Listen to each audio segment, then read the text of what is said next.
This is group 50 presenting on the topic situational theory. So, on this topic, we are going to look at some few things. We're going to look at the situational theory, the leadership styles, strengths, weaknesses, some key points, and finally the conclusion. So, in this topic, when we say situational theory, uh, it was it was proposed by two people, Hasley and Blanchard, in 1969. It proposed that leadership effectiveness depends on the specific situation and the maturity level of the followers. The theory suggests that the leaders should adapt their style to situation and individual involved. In this case, for a leader to be more effective, he or she has to take into consideration the situation and the people involved, their level of maturity. So from here, my colleagues will take over from the leadership styles. Taking coaching as one of the leadership styles. And in coaching, the leader helps, redirect, encourages, praises the follower.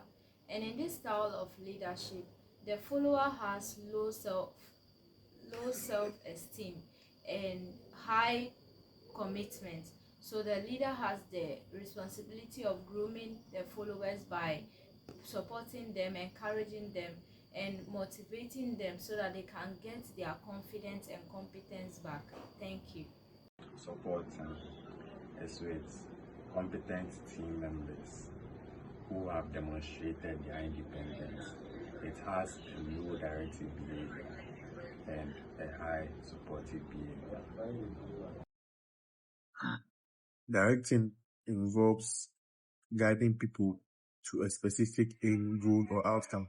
It also includes providing clear instructions, feedback, and support to help individuals through or navigate through their journey effectively.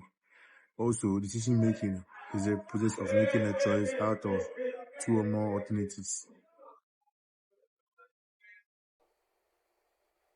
Okay, to continue with, I'm gonna take the leadership strength. In this situation, you have 3 points: flexibility, contextual consideration, and practical application.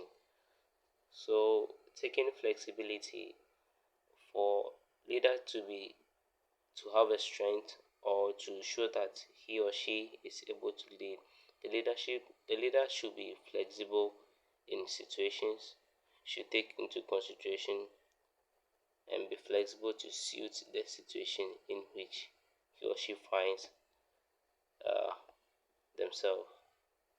And contextual consideration, the leader should take into consideration the context in which they are leading their people and to suit them and their level of maturity.